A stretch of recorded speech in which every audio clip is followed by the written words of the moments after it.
All right, focused learners, welcome to this ultimate exam strategy session.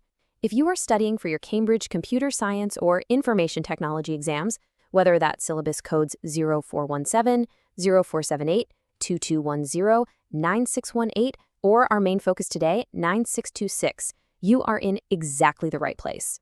Today, we are zeroing in on a topic that trips up thousands of students every single year, topic 6.1, the digital divide. But listen, we aren't just going to sit here and read textbook definitions of broadband or Wi-Fi to you. No way. We are looking at the exact causes of this divide. We're talking specifically about how the availability of high-performance versus low-performance computers and the stark contrast in wireless connections creates massive societal and economic gaps. My goal today is to simplify the complex. Remember, one powerful idea is worth 1,000 words. So let's look at exactly how to perfectly structure this knowledge for your final assessment so you can lock in those top-tier grades. So let's start with a really frustrating truth. Why is it that so many candidates lose easy, guaranteed marks when discussing the digital divide? I want you to picture a scenario we see in the marking room all the time.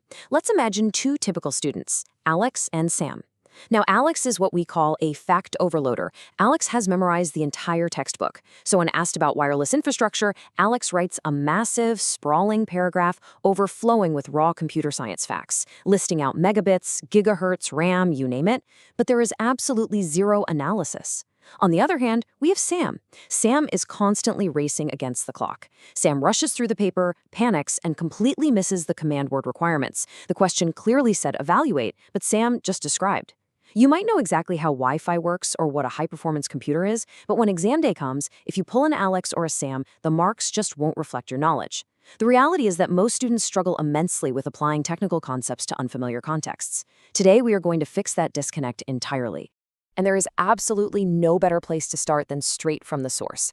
Look at this quote pulled directly from the Cambridge Principal Examiner report. It says, "Candidates consistently confuse key terminology. Always define terms before using them in extended responses." Guys, this is a massive, flashing red alert. The examiners are literally handing you the key to the vault here. They are telling us that precise definitions are the absolute foundation, before you even attempt any extended reasoning. If you jump right into analyzing the lack of wireless infrastructure without first establishing that wireless infrastructure in this specific context refers to cellular networks or satellite broadband, you're basically building a house on sand. You need to anchor your answer with the exact terminology required by the syllabus. If Alex had just paused to define the terms before dumping facts, or if Sam had paid attention to the context, their papers wouldn't be covered in red pen marks right now. To ensure you build your answers on a rock-solid foundation, here is our playbook for today's session.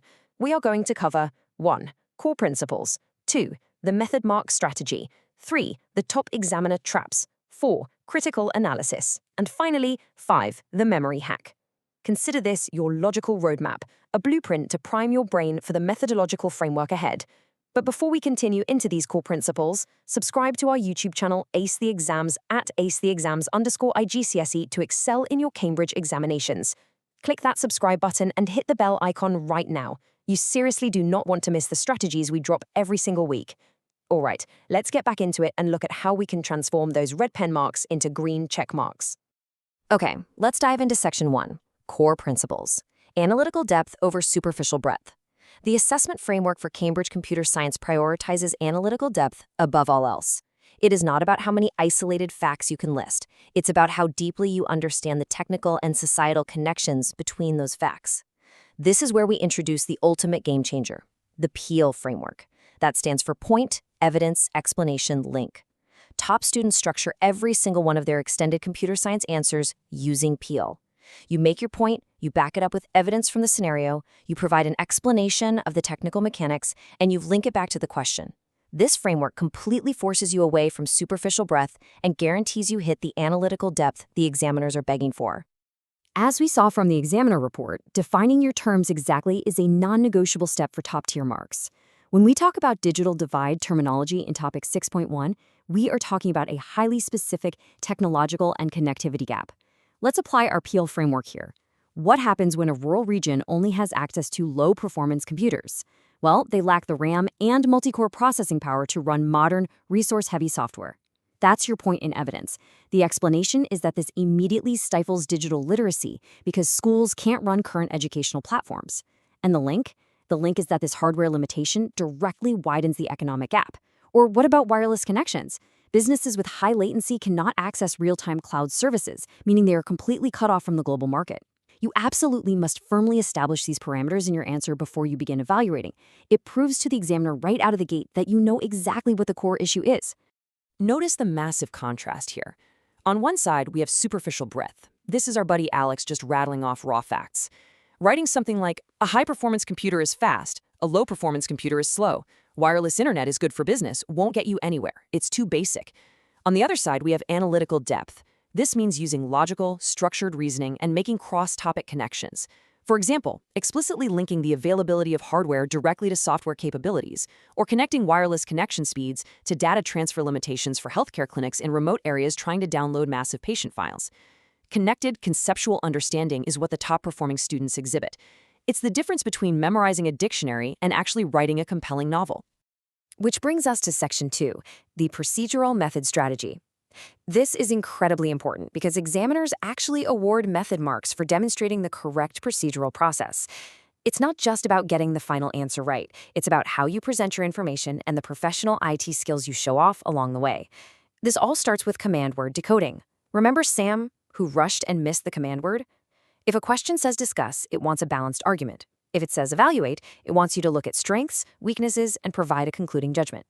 If you just describe when asked to evaluate, you are throwing away your grade. Decoding the command word is step 1 of the procedural method. Step 2 involves following strict presentation conventions. To ensure no easy methodological marks are dropped, you must follow these rules. First, apply correct formats and proper headings. If a question literally asks for a report, you better format it exactly like a report, with a title, introduction, and conclusion. Second, use appropriate terminology. As we already established, don't just say internet, say high-bandwidth satellite connection. Third, include clear annotation. If you are comparing urban wireless connectivity to rural satellite connections, your layout must logically guide the reader through the data. Managing this requires a time management matrix. Allocate your time based on the marks available. Don't spend 10 minutes perfectly formatting a 2-mark question while rushing a 12-mark evaluation. Okay, I want to make this interactive. We are moving into Challenge 1, the data scan. Imagine a complex computer science data table is on the screen right now, showing broadband speeds versus economic output across various regions. I'm putting a 60-second visual countdown timer on the clock in my head for you. Your job in an exam is to quickly extract the core trend. You must first extract the relevant data accurately. Then, interpret the relationships. Is there a causal link between low-performance hardware availability and lower digital literacy rates in the table? Finally, you draw evidence-based conclusions. Do not just state an opinion about the digital divide. Anchor it directly in the data you just extracted. That is how you turn raw data into top marks. Now we are entering Section 3, the top 3 examiner traps. We've pulled these warning signs straight from the principal examiner reports, and they are the exact pitfalls that prevent good students from becoming great candidates. But hey, stop scrolling. Subscribe to our YouTube channel, Ace the Exams, at acetheexams_IGCSE to excel in your Cambridge examinations. We've helped thousands of students improve by 2 to 3 grade boundaries. Join them right now by subscribing to acetheexams_IGCSE and turn on all notifications so you never miss our weekly exam strategy sessions. Okay, let's get back to these traps and make sure you never fall into them. Here they are. Trap number 1. Using the wrong approach for the wrong context. Listen, you might give a brilliant, textbook-perfect answer about the high speeds and low latency of 5G urban networks. But if the exam scenario is specifically about an agricultural farming community relying on low-bandwidth sensors to monitor crop moisture, you get 0 marks. 0. Trap number 2. Forgetting to check format and presentation, which we just covered. And trap number 3, the most heavily penalized of all, providing answers not specific to the context given. Let's do Challenge 2. Find the flaw.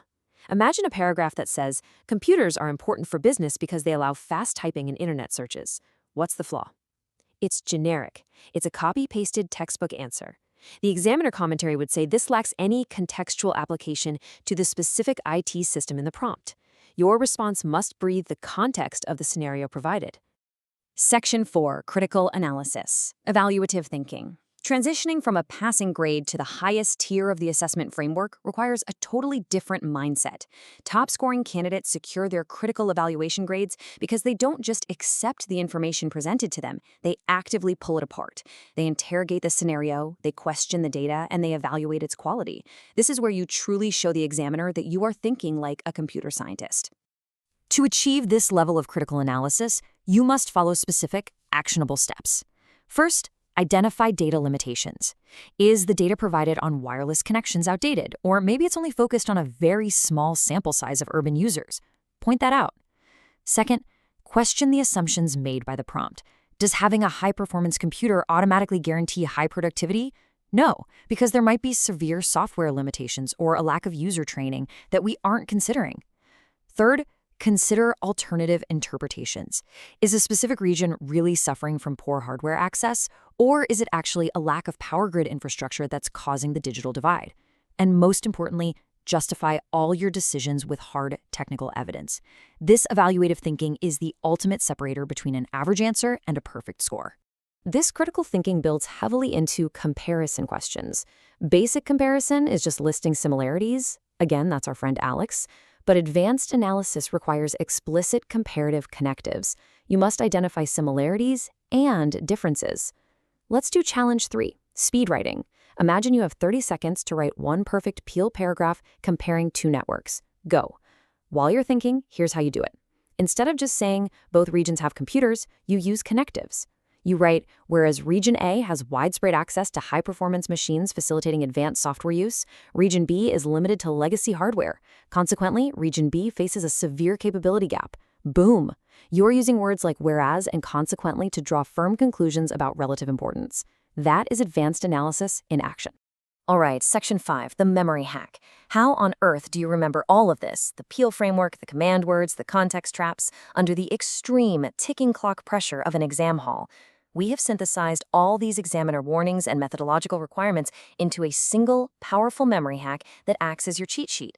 When your mind goes blank, this is what you fall back on to guarantee your mark potential goes from 0 to 100%. Introduce yourself to the FACT framework. F stands for format correctly, A stands for analyze assumptions, C stands for contextualize always, and T stands for terminology defined. Whenever you sit down to write an extended response on topic 6.1 or at any computer science topic, I want you to physically write FACT in the margin of your paper. Ask yourself, have I formatted this right based on the command word? Am I analyzing rather than just describing raw facts like Alex? Is my answer locked into the specific scenario context? Or am I being vague like Sam? Have I defined my technical terms? If you pair the FACT framework with the Peel paragraph structure, you are directly and perfectly fulfilling the principal examiner's exact criteria. Which brings us to our final critical thought for this session. Look at your most recent past paper attempt and ask yourself honestly, are your answers truly contextualized or are they just superficially broad? The difference between the two is the difference between an average grade and absolute exam mastery. Students who implement these computer science strategies see an average improvement of 2 grade boundaries, but only if they practice consistently with our weekly videos. So here's your final reminder. Subscribe to our YouTube channel, Ace the Exams, at acetheexams_IGCSE to excel in your Cambridge examinations. Subscribe right now to @acetheexams_IGCSE and click that bell. Don't let another exam pass you by. Finally, drop a comment below with your target grade for computer science and the biggest challenge you're facing right now. Our team responds to every single comment.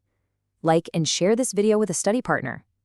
Ace the Exams. Your Cambridge success starts here. Keep learning, and I'll see you in the next session.